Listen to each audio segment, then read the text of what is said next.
الحمد لله وكفى وسلام على عباده الذين اصطفى أما بعد فأعوذ بالله من الشيطان الرجيم بسم الله الرحمن الرحيم لقد كان لكم في رسول الله أسوة حسنة صدق الله العظيم মুআজ্জাজ ও মুহতারাম হাজিরিন, সকাল থেকেই এখানে সুন্নতের আলোচনা, সুন্নতের মশক চলতেছিল। আল্লাহ রাব্বুল আলামিন আমাদেরকে এগুলো আমল করার এবং অন্য ভাইয়ের কাছে পৌঁছানোর তৌফিক দান করেন এবং হায়াতের শেষ পর্যন্ত আল্লাহ যেন আমাদেরকে এই সুন্নতের সাথে জুড়ে থাকার তৌফিক দান করেন। অনেক সময় আমাদের ভুল হয়ে যায়, কিছু কিছু ভুল এরকম আছে যার কারণে মানুষ মাহরুম হয়ে যায়। আল্লাহ তাআলা বেনিয়াজ, আমাদের ভিতরে যত যোগ্যতা থাকুক না কেন, 16 আনার উপরে 18 আনা যোগ্যতা থাকুক, কিন্তু আল্লাহ আমাদের দিকে মুখাপেক্ষী না। কাজে আল্লাহ না করুক, আল্লাহ না করুক, যদি আমাদের ভিতরে একটা অহংকারের ভাব আসে যে আমি তো অনেক কিছু করতেছি, অনেক ইবাদত করতেছি, দ্বীনের অনেক খেদমত করতেছি, এরকম একটা ভাব যখন আসে এটাকে অহংকার বলা হয়। তখনই আল্লাহ তাআলা তাকে সরায় দেন, মাহরুম করে দেন, যে তোমার মতো অহংকারী আমার দরকার নেই, আমার দ্বীনের খেদমতের জন্য অহংকারী লোকের কোনো দরকার নেই, আমার দ্বীন আমি রক্ষা করব, অযোগ্যকে যোগ্য বানায় কাজ দেব। তখন ওই লোকটা বাদ পড়ে যায়, আউট হয়ে যায়, গোমরাহ হয়ে যায়। এই জন্য নিজের নিগরানি করা, নিগরানি মানে দেখাশোনা, নিজের দিকে খেয়াল রাখা যে আমার নফস আমাকে কোন দিকে নিয়ে যাচ্ছে, আমাকে কি অহংকারী বানাইতেছে। অহংকারের আগে আরেকটা রোগ হয়, অহংকারকে আরবিতে বলে তাকাব্বুর বা কিবর। তাকাব্বুর বা কিবর, এটার আগে আরেকটা রোগ হয়, ওটার নাম হলো ওজব, আইন জিম বা ওজব, খুদ পছন্দি। নিজের কাজ নিজের কাছে খুব ভালো লাগা, আমি যা করতেছি এটা খুব ভালো, এরকম কে করে, কয়জনে করে। এই যে নিজের ভিতরে একটা ভাব সৃষ্টি হয়, এটাকে বলা হয় ওজব। এটা যখন চিকিৎসা না করা হয় অজব দূর না করা হয় কোন আল্লাহওয়ালা সোহবতে, যে তখন দ্বিতীয় ধাপে এসে তাকাব্বুর তাকে পেয়ে বসে। একই জিনিস, ওটা বাচ্চা থাকলে অজব, আর একটু বড় হলে তাকাব্বুর বা অহংকার, জিনিস একটাই। কাজে এরকম অবস্থা হলেই বুঝতে হবে যে আমি গুমরাহির দিকে আগাইতেছি।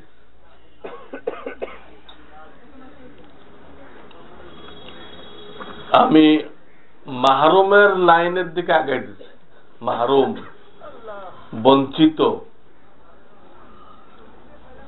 বঞ্চিত হওয়ার লাইনের দিকে আগাইতেছি। তাৎক্ষণিক কোন আল্লাহওয়ালার সাথে যোগাযোগ করা এবং নিজের নফসের অবস্থা বলে চিকিৎসা করা। ধ্বংসের এই রোগগুলো বেশিরভাগ হয় যারা বেশি মেহনত করে, দ্বীনের জন্য যাদের কুরবানি বেশি, 24 ঘন্টা সে দ্বীনের ফিকির করতেছে, এই টাইপের লোকদের এই দুটা রোগ বেশি হয়। বেশি কাজ করার পরে সে পতনের লাইনে চলে যায়।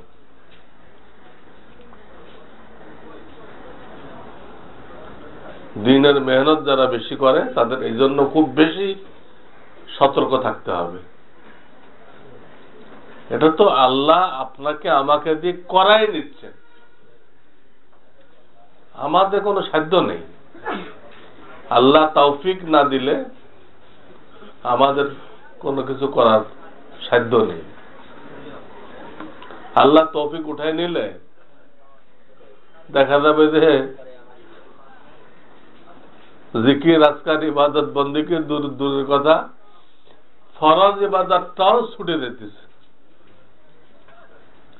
5 ওয়াক্ত ফরজ নামাজ এটাও ছুটে দিতেছে। এটা আমাদের সাধ্যের মধ্যে নেই। এই জন্য নজর আল্লাহর দিকে রাখা। একটা আয়নাকে সূর্যের দিকে ধরলে একটা আলো সৃষ্টি হয়, আয়না যদি ঘুরাইবেন ওইদিকে আলোটা যাবে। আর কারণ আয়না যদি মনে করে যে এটা আমার ফজিলত, আমার ভিতরে লাইট আছে, তো এটা আয়নার বোকামি। তাকে যদি সূর্য থেকে সরাই আনা হয় তো তার থেকে আর কোনো আলো সৃষ্টি হবে না। সূর্যের আলো তার উপরে পড়তেছে, ওটা আর একখানে পড়তেছে। ঠিক তেমনি ভাবে আল্লাহর পক্ষ থেকে অনেক উলুম, মারেফাত বান্দার দিলের মধ্যে পড়ে।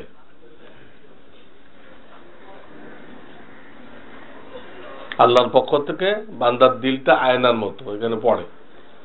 যখন সে গুনাহ থেকে বাঁচে, গুনাহ ছেড়ে দেওয়ার জন্য মুজাহাদা করে, এই আয়নাটা পরিষ্কার হয়ে যায়। গুনাহ করলে কালো হয়ে যায়, ওখানে আল্লাহর পক্ষ থেকে কোনো মারেফাত আসে না। গুনাহ বর্জন করলে, গুনাহ বর্জন করার জন্য সাধনা করলে দিল পরিষ্কার হয়ে যায়, ওখানে আসে। ওখানে আসার পরে ওটা তার সামনে যারা বসা আছে তাদের উপর পড়ে। তখন আল্লাহ তাআলা তার জবান দিয়ে আজীব আজীব হিকমতের কথা, মারেফাতের কথা, উচ্চাঙ্গের কথা আল্লাহ তাআলা প্রকাশ করেন। শ্রোতারা হয়রান হয়ে যায়। এখন সে যদি মনে করে যেগুলো আমার যোগ্যতা, আমার ইলম, এটা যদি মনে করে তো এটা তাকাব্বুর হয়ে গেল, অহংকার হয়ে গেল। তখন আল্লাহ এটাকে বন্ধ করে দেন। তোমার মনে করলে কেন? তোমার দিলের উপরে আমি ঢালছি, এটা আল্লাহর বান্দারা উপকৃত হয়েছে, আমার দেওয়া জিনিস তোমার বলে দাবি করলে কেন? তুমি এটা রাখার যোগ্য না। আপনি একটা লোকের একটা জিনিস রাখার দায়িত্ব দিচ্ছেন,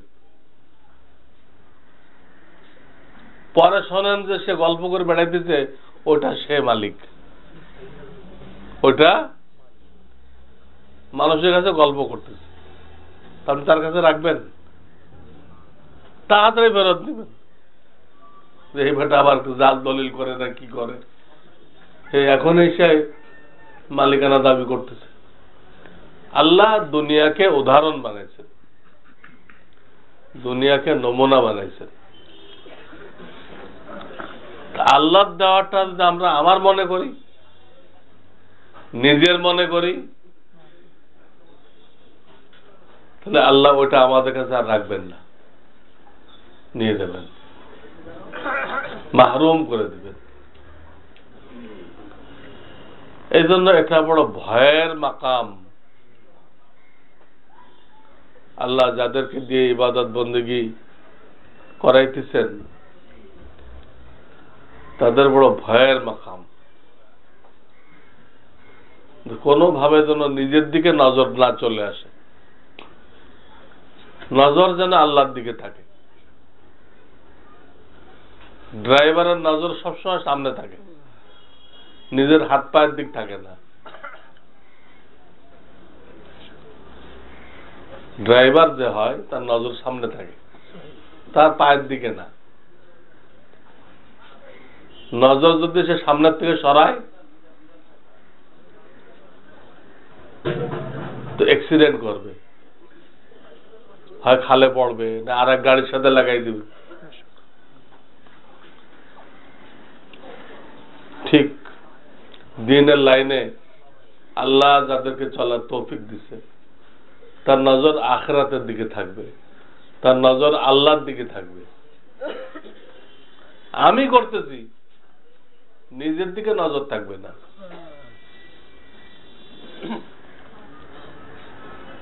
আল্লাহর তৌফিকের দিকে নজর থাকবে, তো আল্লাহকে আরো তৌফিক বাড়াই দিবে। হুনাইনের যুদ্ধে, ফতে মক্কার পরে এই যুদ্ধটা হয়েছে, হুনাইনের যুদ্ধ। শুরুতে মুসলমানদের খুব বিপদ হয়েছে। উহুদের যুদ্ধের উল্টা, উহুদে প্রথমে কামিয়াবি হয়েছে, পরে কিছু লোক রসুলের কথার ভুল ব্যাখ্যা করছে, মানে নাই, বিপর্যয় নেমে আসছে। 70 জন শহীদ হয়ে গেছে, বাকিরা কুলকে কুল জখম হয়েছে, কুলকে কুল। নবী আলাইহিস সালামের শরীরে 100-র মতো জখম লাগছে, মাথা ভাঙছে, দাঁত ভাঙছে। সেখানে শুরুতে কামিয়াবি আসছে, একটু ভুল করার কারণে আল্লাহর নুসরত চলে গেছে। ওখানে ভুল হয়েছিল পরে, আর হুনাইনে ভুল হয়েছে শুরুতে। হুনাইনে মুসলমানরা ছিল 12,000, কাফেররা ছিল 4,000। এর মধ্যে মুসলমান অনেক, কারণ এর একটু আগে তো ফতে মক্কা হয়েছে। যেখানে হাজার হাজার লোক মুসলমান হয়েছে, তারাও এই জিহাদে শরীক হয়েছে। এখানে মুসলমানদের নজর নিজের দিকে চলে আসলো। আল্লাহর দিকে থাকার দরকার ছিল কিছুক্ষণের জন্য। কিছু লোকের এই ভুলটা হলো, নজর নিজেদের দিকে চলে আসলো। কি বদরে আমরা মুসলমানরা 313 জন ছিলাম, কাফেররা 1000 ছিল। আমাদের সংখ্যা তাদের 3 ভাগের 1 ভাগ। আমরা কামিয়াব হয়েছি। আর এইখানে আমাদের সংখ্যা 12,000, কাফেররা আমাদের 3 ভাগের 1 ভাগ, 4000। কাজে এখানে তো কামিয়াবি এক ধরনের সুনিশ্চিত। এর একটা ভাব কিছু মুসলমানের মধ্যে চলে আসছিল। বিপদ আসার জন্য সবার ভুল করা লাগে না, 2-4 জন দ্বারা বিপদ এসে যায়।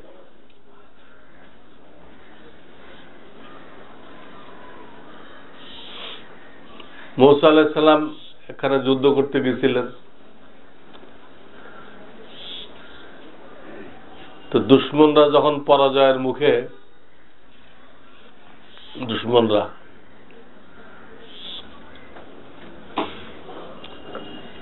তখন তারা একটা বুদ্ধি আনলো, আর এক লম্বা কিছু, যে তোমাদের কামিয়াবির কোনো রাস্তা নেই, একটাই রাস্তা আছে, তোমাদের যুবতী মেয়েদেরকে ফেরিওয়ালা বানায় পাঠায় দাও। মুসা আলাইহিস সালামের বাহিনীর লোকেরা যদি ব্যবহার করে, তাদেরকে তারা যেন নিষেধ না করে।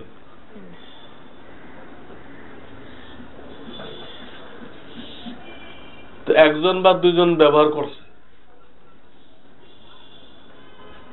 এই ফেরিওয়ালা যুবতীদেরকে। পুরা কওমের উপরে গজব নাযিল হয়েছে, তাউন মহামারী নাযিল হয়েছে। অন্যায় তো করছে 2 জনে, হাজার হাজার লোকের পরে বিপদ নাযিল হয়েছে। ভুল তো 2-4 জনে করে, কিন্তু এটা ঠেকাইতে না পারলে বাকিদের উপর আসে। ওরা করছে আর তোমরা ঠেকাইতে পারো নাই কেন, থামাইতে পারো নাই কেন, তোমরা কি করছো?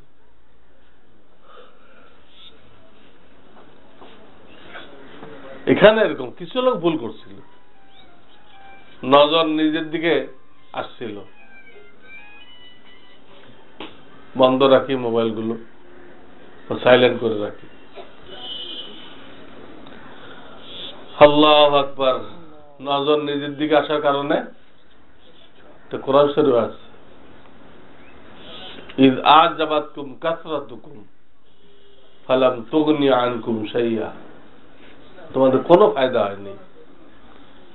এই 4000 কাফের এমন তীর বৃষ্টি নিক্ষেপ করছে,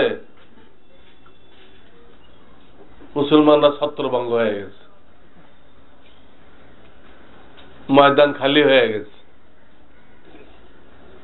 বিশেষ করে নব মুসলিমরা আগে আগে ছিল, তীর খেয়ে সবগুলো ভাগছে।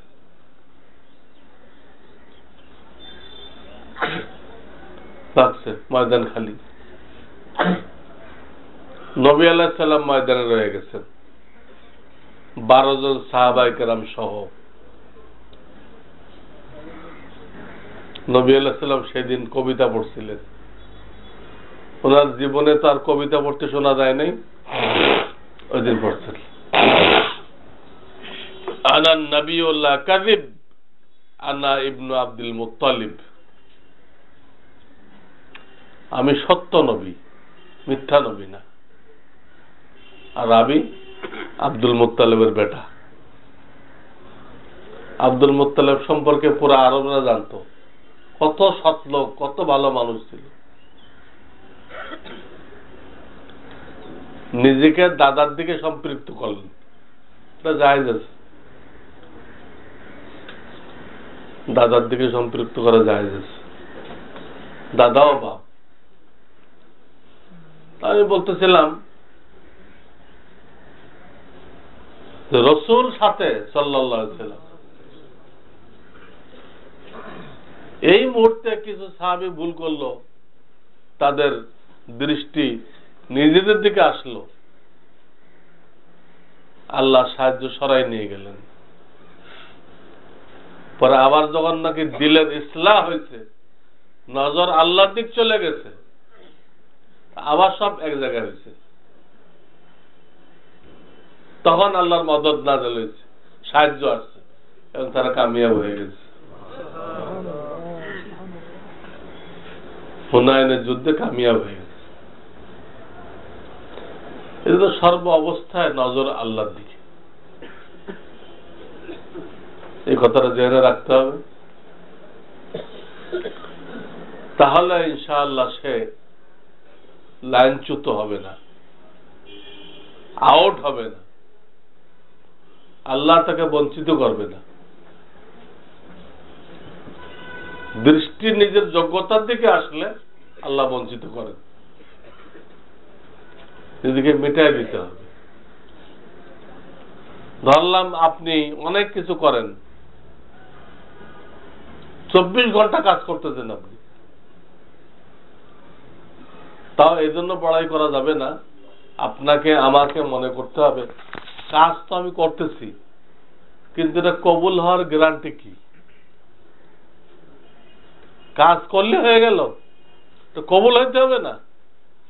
তো আমার কাছে কবুল হওয়ার কি গ্যারান্টি আছে? তবে কিসের উপর পড়াই করতেছি? কবুল হওয়ার কোন গ্যারান্টি যেন আমার কাছে নেই। এর মধ্যে ইখলাস আছে কিনা, এর মধ্যে তাওয়াজু আছে কিনা, এর মধ্যে খুশু আছে কিনা, লিল্লাহিয়াত আছে কিনা, এটা আল্লাহ গ্রহণ করবে কিনা,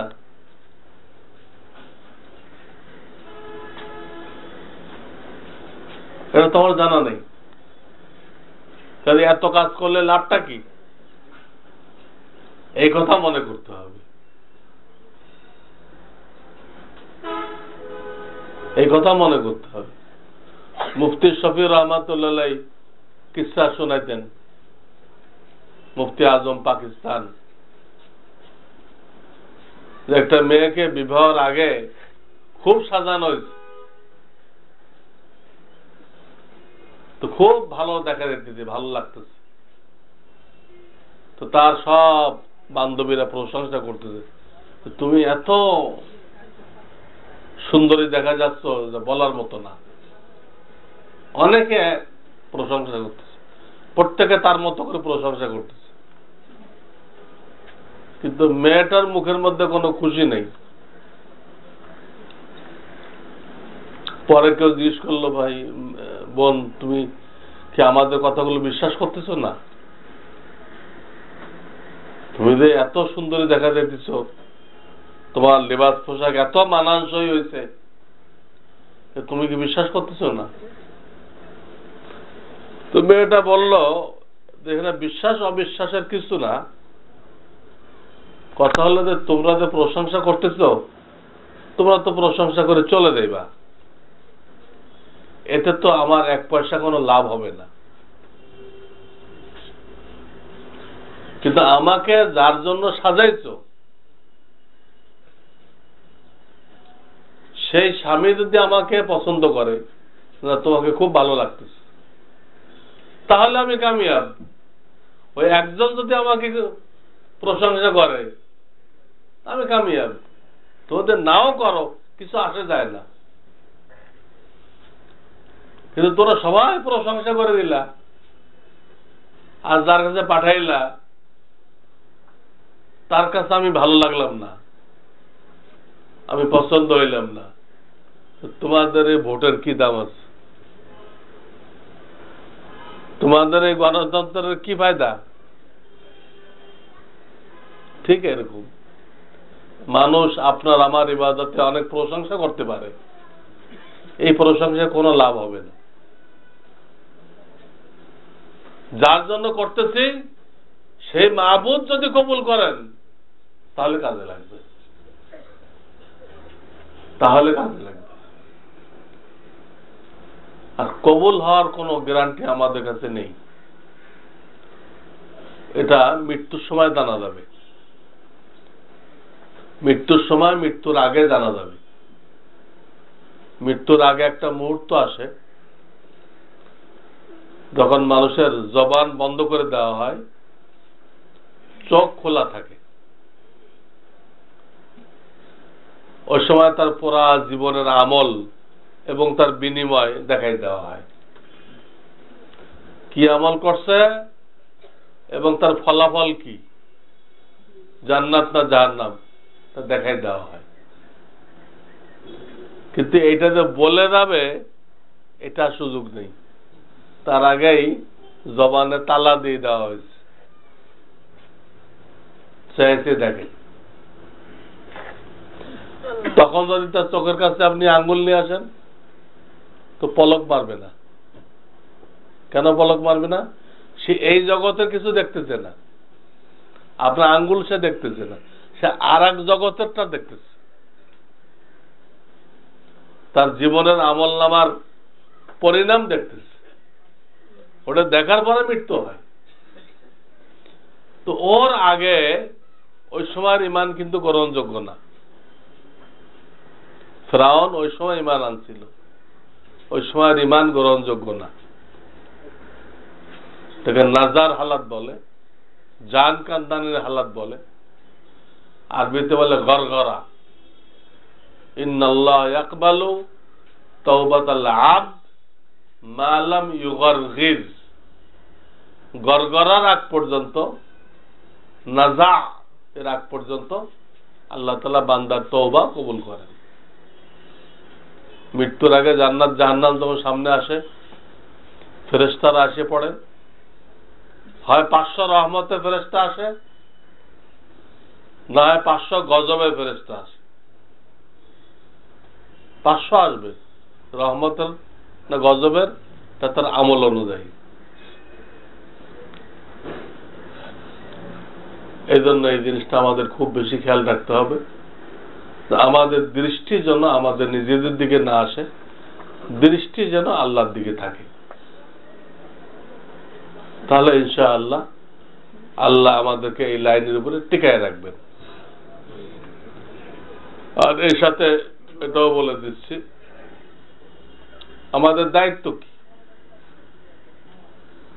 আমরা মনে করি আমাদের দায়িত্ব নামাজ, রোজা, হজ, যাকাত, এগুলো আমাদের দায়িত্ব, ঈমান। কিন্তু কথাটা এইভাবে বলতে হবে যে বিভিন্ন মুহূর্তে আল্লাহ তাআলা বিভিন্ন রকম দায়িত্ব দেন, ওটা জানতে হবে এবং আল্লাহর মর্জি, আল্লাহর চাহিদাকে পূরণ করতে হবে। এটা দিনের চাহিদা বলে, ওটার নাম দিন। আপনার শখ পূরণ করা, আপনার মনোবাঞ্ছা পূরণ করা, আপনার আমার মনের খায়েশ পুরা করা, এটার নাম দিন না। আল্লাহর চাহিদা, দিনের চাহিদা পুরা করার নাম দিন। এই পয়েন্ট আমরা জেনে রাখি। এক এক সময় মনের ভিতরে এক একটা আবেগ ওঠে, এই আবেগের নাম দিন না। আল্লাহর হুকুম দেখতে হবে, হুকুম কি। খুব জিকিরের আবেগ উঠছে, খুব জিকির, লা ইলাহা ইল্লাল্লাহ, খুব জিকির করতেছে, জজবা উঠে গেছে, ভালো। এদিক দিয়ে আজান শুরু হয়ে গেছে। কি শুরু হয়েছে? আজান। এখন আল্লাহর আদেশ হলো যে তোমার জিকির, তোমার কোরআন তেলাওয়াত অফ করো, করে আজান শোনো, আজানের জবাব দাও। আপনি জিকির চালাই গেলেন, কোনো সব হবে না, গুনাহ হবে। তাহলে আবেগ, আবেগের নাম দিন? আবেগ তো ছিল জিকির। আল্লাহ কইতেছে আজানের জবাব দাও, আজানের জবাব দেওয়াটা ইবাদত। এই জন্য আল্লাহর হুকুমটা জানতে হবে, আল্লাহ আল্লাহদের সোহবতে কেন আসতে হবে, কোন সময় আল্লাহর কি হুকুম ওটা জানা। মাগরিবের নামাজ তো তাড়াতাড়ি পড়তে হয়, 5 ওয়াক্ত নামাজের মধ্যে আসরে দেরি করা, ওয়াক্তের সাথে সাথে না পড়া, তো দেরি করা মুস্তাহাব। মাগরিবে ওয়াক্ত হওয়ার পরে তাড়াতাড়ি পড়া মুস্তাহাব, মাগরিবে তাড়াতাড়ি পড়া মুস্তাহাব। আসল তো তাড়াতাড়ি আর দেরি করা এগুলো কিছু না, আসল হইল আল্লাহর হুকুম। আপনি যদি হাজি হন আর আরাফার ময়দানে থাকেন, তখন যদি তাড়াতাড়ি মাগরিব পড়েন, নামাজ হবে?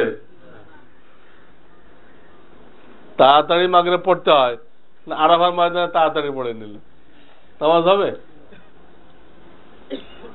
আপনাকে মুজদালিফা আসতে হবে, ঈশার টাইম হইতে হবে, দুটা শর্ত, তারপরে মাগরিব পড়তে হবে। তো বোঝা গেল আল্লাহর হুকুম কি। রমজানের সাহারি খাই, সাহারির শেষ টাইমে খাওয়া মুস্তাহাব। ইফতার তাড়াতাড়ি খাওয়া, শুরু ওয়াক্তে খাওয়া মুস্তাহাব। সাহারির শেষ টাইমে খাওয়া মুস্তাহাব সব, আর ইফতার তার ওয়াক্ত হওয়ার সাথে সাথে। আল্লাহ বান্দাকে কমজোর করে বানাইছেন, আয়াতে বন্দী আছে খলিকাল ইনসান যায়ীফা। তখন কমজোর করে বানাইছে, তো কারোর জন্য বাহাদুরি দেখানো জায়েজ নেই। আল্লাহ কমজোর করে বানাইছে, আপনাকে কমজোরি প্রকাশ করতে হবে। বেলা ডুবে গেছে নিশ্চিত, আপনি এখন ইফতার করতেছেন না, তাহলে আপনি কমজোরি প্রকাশ করলেন না, আপনি কি প্রকাশ করলেন? বাহাদুরি প্রকাশ করলেন। এটার নাম কোন দিন না, এটা বদ্দিন। ডাক্তার আপনারা কইছে খবরদার আপনি উযু করবেন না, তাহলে আপনার রোগ বেড়ে যাবে, আপনি তায়াম্মুম করবেন। আমি ডাক্তারের কথা মানলেন না, কয় না আমি শক্তিশালী মানুষ, আমি উযু করব। ডাক্তার কি জানে? ডাক্তার কইলে হবে? আমি বুঝি না কিছু। অনেক এরকম পণ্ডিত আছে, হ্যাঁ ডাক্তারের কথা বাদ দিয়ে সে কি শুরু করছে? হ্যাঁ উযু। তাহলে সে কমজোরি দেখাইলো না বাহাদুরি দেখাইলো? শরীয়তে তারটা জায়েজ নেই। হ্যাঁ যদি নিউমোনিয়া হয়ে যায় কত বড় বিপদে পড়বে। প্রত্যেকটা জায়গায় এটা তালাশ করতে হবে এইখানে আল্লাহর হুকুম কি, ওটা পুরা করার নাম ইবাদত।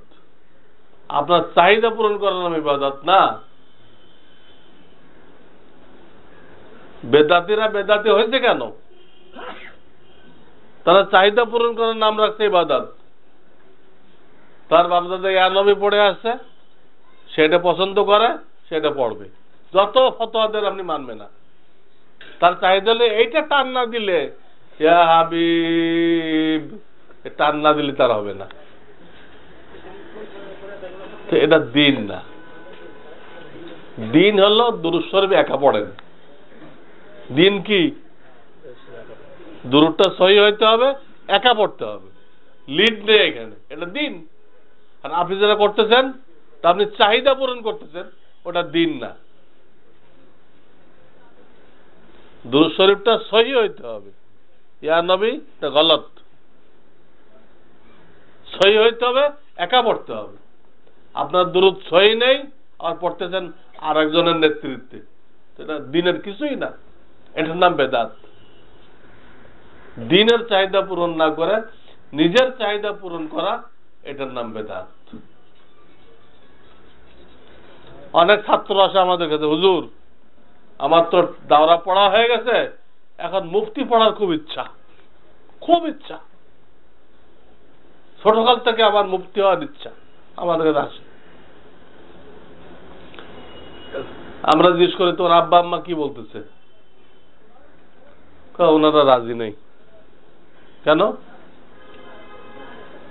এই জন্য রাজি নেই, আব্বা বলতেছে আমি তো কমজোর হয়ে গেছি, এখন তো আর আমি মেহনত করতে পারি না, আর তুমি যদি পড়ো তা আমাদের তো না খেয়ে থাকতে হবে, আমি তো আর, আমার আর শক্তি নেই, এই জন্য ওনারা রাজি নেই। ওনারা ওই ছেলের খেদমতের মুখাপেক্ষী হয়ে গেছে। এখন শরীয়তের আদেশ তার মুফতি হওয়ার দরকার নেই, সব মানুষকে মুফতি হতে বলে নাই শরীয়ত। ওর দায়িত্ব বাপ মার সেবা করা। বাপের জন্য কি পরিশ্রম করার ক্ষমতা নেই? আগে পারতে হয় না, পারে না, কমজোর হয়ে গেছে, এখন তার মুফতি হওয়ার দরকার নেই, সে বাপ মার খেদমত করুক, ওটার দিন। মুফতি হইতে আসছে, শখ পড়া করতে আসছে, এটা বদ্দিন, এটা বদ্দিন। এরকম সব জায়গায় আপনি কেয়াস করেন, অনুমান করেন, অনুমান করেন, সব জায়গায় কেয়াস করেন।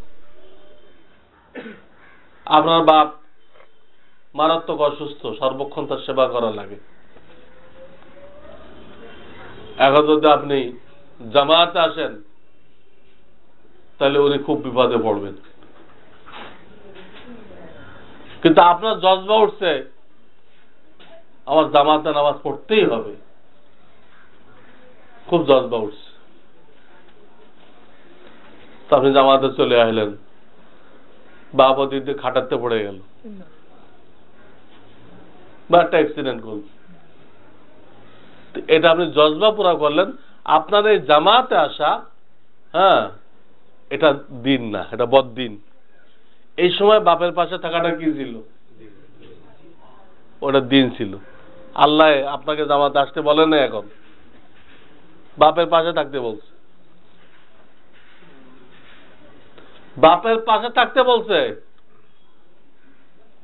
নামাজ পড়তেছেন, আপনার সামনে এক বাচ্চা কুয়ায় পড়তেছে, বটির উপরে পড়তেছে, বোঝে না, আপনার নামাজ ছেড়ে দিয়ে ওই বাচ্চাটা ঠেকানো দরকার। এই সময় নামাজ পড়ার নাম দিন না, ওই বাচ্চা ঠেকানোর নাম দিন। চোরে আপনার জুতা লয়ে যেতেছে, আমি দেখতেছেন, আমি নামাজ পড়তে আছেন, নামাজ জুতার থেকে আল্লাহ বড়, দলিল আছে আপনার কাছে, জুতা যায় জাগা, আমার আল্লাহ বড়। এটা আপনার বুঝ, শরিয়ত না। শরিয়ত বলতেছে নামাজ ছাড়ো, জুতা রক্ষা করো। এইসব নামাজ ছেড়ে দেওয়ার নাম দিন, জুতা হেফাজত করার নাম দিন। এইভাবে সব আপনি বুঝে নেন। আমি কয়টা উদাহরণ দিব। তো নিজের আবেগ, জজবা পুরা করার নাম কোন দিন না, শরিয়ত কি বলতেছে ওটার নাম দিন। আপনার বিবির বাচ্চা কাচ্চা হওয়ার টাইম হয়ে গেছে, আপনার চিল্লার টাইম হয়ে গেছে, কি করবেন আপনি? আবেগওয়ালারা যারা এলেম নেই, আবেগ আছে, এলেম নেই কিন্তু কি আছে, মূর্খ আবেদ, ওদের তো জজবা উঠবে না, এই টাইমে যাইতে হবে। আল্লাহর হাওলা, যে আল্লাহর হাওলা করতেছেন সেই আল্লাহ কি কইছেন? সে আল্লাহ কইছে এই টাইমে তুমি বিবির কাছে থাকো, এই সময় বিবির কাছে থাকা জরুরি। বিবির কখন কোনটা লাগে ব্যবস্থা করো। তবলিগের জজবা এখন ওটা ঠিক না। তবলিগ তো বাচ্চা কাচ্চা হওয়ার পরে যাওয়া যাবে না। তবলিগের জন্য কোনো মাস ঠিক করে দিচ্ছে আল্লাহ? তবলিগের জন্য জানুয়ারিতে বেরোতে হবে কি মার্চে বেরোতে হবে কোন কিতাবে মাস ঠিক করা আছে? যে কোনো সময় করা যাবে, কিন্তু এটার তো টাইম নির্ধারিত। বিবি এখন অসুস্থ, সে আপনার সেবার মুখাপেক্ষী। এখন আপনি সেবা করবেন না তো কখন করবেন? সুস্থ হয়ে গেলে করবেন, তোর লাভটা কি? এইখানেও যে কারোর আবেগ ওঠে, অনেক মূর্খ লোকের দেখছি খুব আবেগ উঠছে, এবং আমাকে দলিলও শোনাইছে যে সময় আল্লাহ রাস্তায় বেরোইলে সহজ হয়, কিন্তু আল্লাহ তো ইজাজত দেয়নি। আপনার যুক্তি কেয়াস যত কিছু আপনি দেন, কারণ এই সময় বিবির কাছে থাকলে তার দিলটা শক্ত থাকে, মজবুত থাকে, দিলটা মজবুত থাকে, কেউ নেই। একজনের কিস্সা আসছে আমার কাছে, এই মোহাম্মদপুরের কিস্সা। উনি তবলিগে বেরিয়ে গেছে আর স্ত্রীকে বলে গেছে বাপের বাড়ির কাউকে খবর দিতে পারবো না। এই মহিলা কি করবে? উনি সময় লাগাই দিয়েছে, বাপের বাড়ির কারো খবর দেওয়া নিষেধ। তাহলে কি বেগানা মহিলার পুরুষরা যায় তার স্ত্রীর সেবা করবে? দিন হবে না বদ্দিন হবে? এইভাবে হাজার হাজার উদাহরণ আছে। এটা বোঝার জন্য ওলামায়ে কেরামের কাছে আসতে হয়, আল্লাহ আল্লাহদের সহবতে আসতে হয়। দিনের মেজাজ বুঝতে হবে, মেজাজ বুঝে ওটা আদায় করতে হবে, ওটার নাম দিন। কখনো নামাজ পড়ার নাম দিন, কখনো নামাজ ছেড়ে দেওয়ার নাম দিন, কখনো রোজা রাখার নাম দিন, কখনো রোজা তরক করার নাম দিন, কখনো দান করার নাম দিন, কখনো বখিলি করার নাম দিন। কখনো দান করতে হয়, কখনো কি করতে হয়? বখিলি করতে হয়।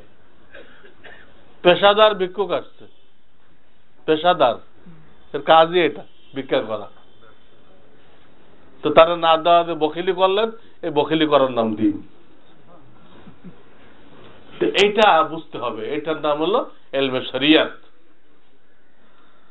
এটা পুরা করার নাম দিন। নিজের আবেগ পুরা করা, নিজের শখ পুরা করা, নিজের জজবা পুরা করা, যে আমার কাছে এটা ভালো লাগে, এটা দিন না। তো আল্লাহ তাআলা আমাদেরকে আল্লাহর আদেশ, আল্লাহর মর্জি, আল্লাহর হুকুম নবীজির তরিকায় পুরা করার তৌফিক দান করুন। বর্তমান জামানা একটা মারাত্মক ফিতনা বেরোছে, এই হাদিস মানতে হবে, মাযহাব মানা যাবে না। এই ব্যাপারে পরে বলা হবে। মারাত্মক ফিতনা, সব মসজিদে মসজিদে ফিতনা শুরু হয়ে গেছে। কাল না পরশু খবর পেলাম সিলেটে তারা চ্যালেঞ্জ করছে যে তারা ঠিক, আর যারা হানাফি তারা গোমরাহ। খালি গোমরাহ না, বলতে তারা মুশরিক। এবং কাফেররা এই মতবাদটা প্রচার করার জন্য বিলিয়ন বিলিয়ন ডলার ব্যয় করতেছে। কিছু লোক লাগাইছে, তোমরা এই মতটা প্রচার করো। তা হাদিস মানতে হবে, ইমাম মানার দরকার নেই। হাদিস মানো, ইমাম মানতে হবে না। অথচ ইমাম মানা ছাড়া হাদিস মানার কোনো সুরত নেই। এবং তারা একটা হাদিস মানে আর 10টা তরক করে।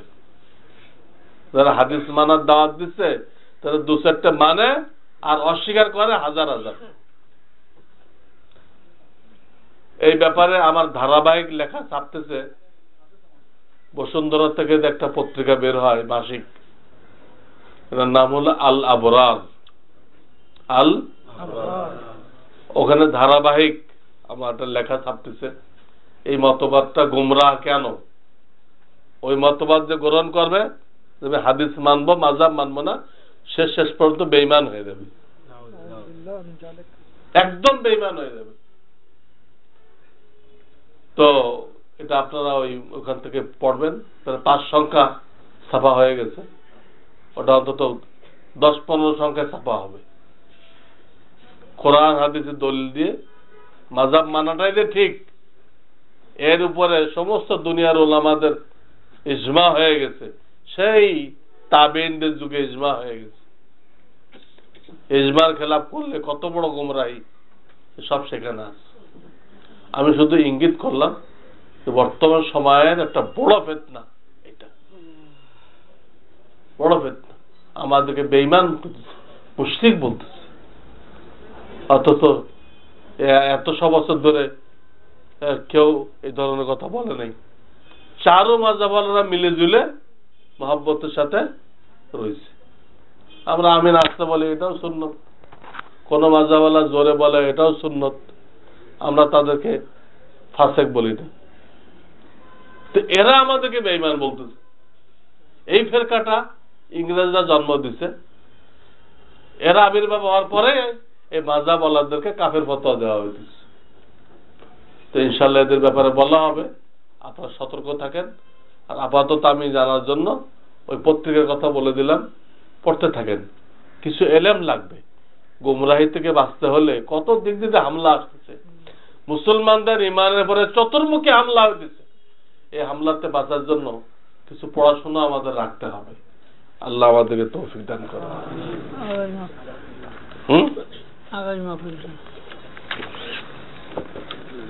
কোন তারিখ পড়ছে? আমাদের ইজতেমা সামনেরটা যারা পড়ছে দেখা যাচ্ছে ফেব্রুয়ারির 1 তারিখ, ফেব্রুয়ারি মাসের 1 তারিখ। আরবি এখানে 19 লিখছে, এই আর কি। তো আমরা এটা জেনে রাখি, অন্য ভাইদেরকেও দাওয়াত দেই। আপনাদের কিছু প্রশ্নের উত্তর বলা হইতেছে।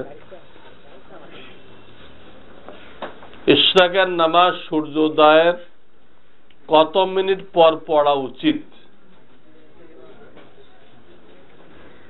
ফতোয়ার কিতাবগুলোতে লিখছে 10 মিনিট পরের থেকে পড়া জায়েজ। সূর্য ওঠার 10 মিনিট পরের থেকে ইশরাক পড়া জায়েজ।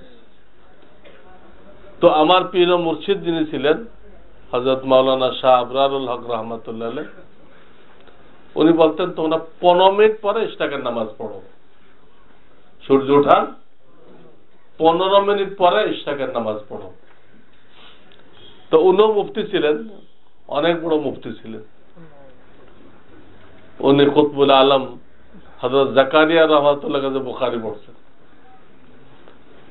তো উনি এই মশওয়ারা দিচ্ছেন, তবে আমরা এটাই সামনে রাখি 15 মিনিট পরে।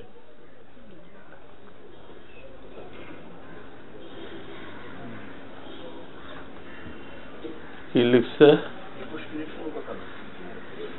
21 মিনিট 23 মিনিট এখনো কোনো দলিল নেই। 21 মিনিট 23 মিনিট যে বিভিন্ন ক্যালেন্ডারে লেখে, এর কোনো দলিল নেই। দ্বীপ্রহরের কত মিনিট পর জোহর পড়া যায়? সূর্য যে মাথায় একদম মাথার উপর আসে, একদম এখান থেকে 5 মিনিট পরে আপনি জাওয়ালের নামাজ বা জোহরের নামাজ পড়তে পারেন। 5 মিনিট পরে। কাপড়ে নাপাকি লাগলে বিসমিল্লাহ বলে 3 বার ধৌত করতে হয় কিনা? বিসমিল্লাহ পড়া ভালো। কেউ বিসমিল্লাহ নাও পড়ে তো সারা কাপড় ধোয়া জরুরি না। যে জায়গায় লাগছে নাপাক দেখা গেলে দূর করতে হবে, দেখা না গেলে 3 বার ধুইবে, 3 বার চিপড়াইবে, 3 বার চিপড়াইবে, নিংড়াইবে। দাড়ি ছাড়া কোন ইবাদত করিলে ওর কিরকম সওয়াবের আশা করা যায়? এমত অবস্থায় ইন্তেকাল হইলে পরকালে তার কি অবস্থা হইবে? এই ব্যাপারে আমার একটা পর্চা আছে, এখানে পাওয়া যায়। আবার ওই যে আমালুস সুন্নাহর ভিতরে পর্চাটা এসে গেছে। আসলে তো দাড়ি রাখা ওয়াজিব। দাড়ি 4 ইঞ্চি 4 আঙ্গুল বড় করা, যাদের বড় হয় আর কি, এটা একটা ওয়াজিব। দাড়ি রাখা ওয়াজিব এবং 4 আঙ্গুল বড় হইতে দেওয়া, এটা ওয়াজিব। মুন্ডানো হারাম, 4 আঙ্গুল থেকে ছোট করা হারাম। তো এই গুনাহটা 24 ঘন্টা হইতে থাকে এবং তার দেখা দেখি যারা করে তাদেরটাও ওই বরাবর গুনাহ এর আমলনামায় চলে আসে। অর্থাৎ গুনাহে কবিরা এবং গুনাহে জারিয়া। 4 আঙ্গুল মানে 1 মুষ্টি। আমি যে অফিসে চাকরি করি তার আশেপাশে মসজিদ নাই, একটু দূরে মসজিদ আছে। অফিসে নামাজের জায়গা আছে কিন্তু জামাত হয় না। অফিসের পাশে এক জায়গায় জামাত হয়, কিন্তু ইমামের দাড়ি নাই, দাড়ি ছাটে আর কি। এখন একাকে নামাজ পড়বো নাকি ওই জামাতের সাথে নামাজ পড়বো? আপনাদের অফিসে জামাত চালু করলে হয়, অথবা যে মসজিদের কথা বললেন একটু দূরে মসজিদ আছে, অনুমতি নিয়ে সেখান থেকে পড়ে আসলেন। নিজেদের অফিসে চালু করতে অসুবিধা কি? দাড়ি ছাটা লোক, এদের পিছনে নামাজ মাকরু তাহরিমা, মাকরু তাহরিমা। এরপরে দুই এক ওয়াক্ত যদি বিপদে পড়ে পড়তে হয় তো ভিন্ন কথা, সবসময় পড়ার নিয়ম করাটা ভালো না। বাসায় ডেইলি পেপার রাখা যাবে কিনা? যদি রাখা যায় তবে নিয়ত কি করতে হবে? কারণ অনেক ছবি থাকে। ডেইলি পেপার রাখা কোনো জরুরি কিছু না। হ্যাঁ, যদি কেউ দৃষ্টির হেফাজত করতে পারে, মহিলাদের ছবি থাকে, হ্যাঁ, তারপরে সিনেমার লোকজনের ছবি থাকে, এই জন্য এর ভিতরে গোনার অনেক উপকরণ আছে।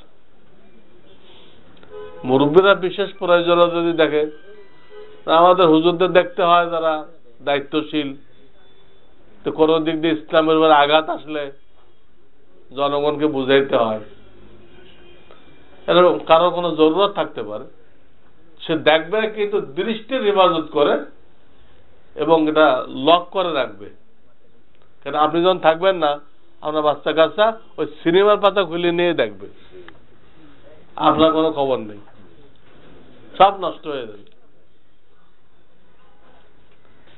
বাসায় না রাখা ভালো, আর রাখতে হলে এটা তালাবদ্ধ করে রাখতে হবে।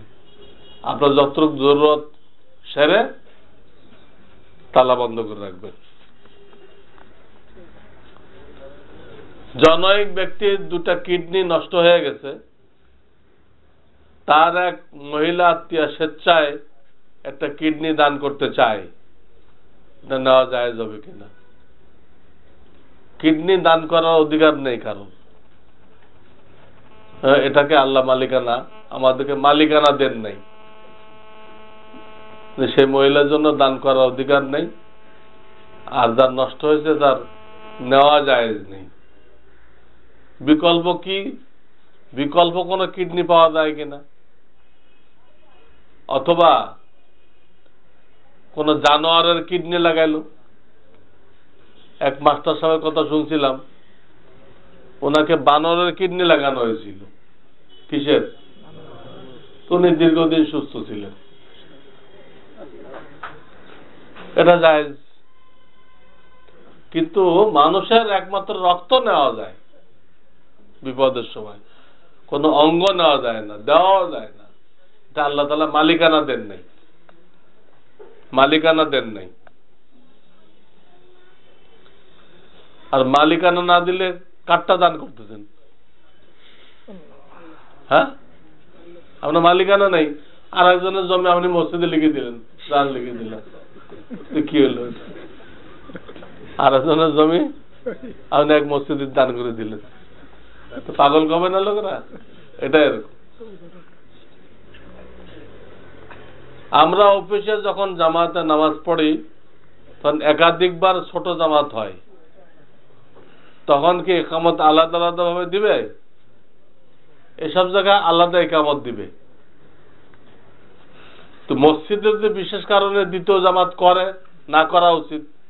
যদি করে বারান্দায় কোনায় টোনায়, সেখানে ইকামত দিবে না, ইকামত দিবে না, দেওয়া জায়েজ নেই। 2 রাকাত নামাজের প্রথম রাকাতে সূরা মুলকের প্রথম আয়াত এবং দ্বিতীয় রাকাতে দ্বিতীয় আয়াত পড়লে নামাজ হবে কিনা? হ্যাঁ, হয়ে যাবে, এতে নামাজ হয়ে যাবে। নামাজে আল্লাহর ধ্যান বলতে কি বুঝায় এবং আল্লাহ তাআলার কি ধ্যান করা যায়? আল্লাহর ধ্যান মানে আল্লাহ একটা বডি ধরে নিয়ে ওটা কল্পনা করা, এই অর্থ না। অর্থ হলো আল্লাহ আমাকে দেখতেছেন, এটা মনে মনে পুরা নামাজে খেয়াল রাখা যে আল্লাহ আমাকে দেখতেছেন, কিন্তু আমাকে খুব সুন্দর করে পড়া উচিত। সব জায়গায় যেন সুন্নত অনুযায়ী হয়, রুকু সুন্নত অনুযায়ী, সিজদা সুন্নত অনুযায়ী।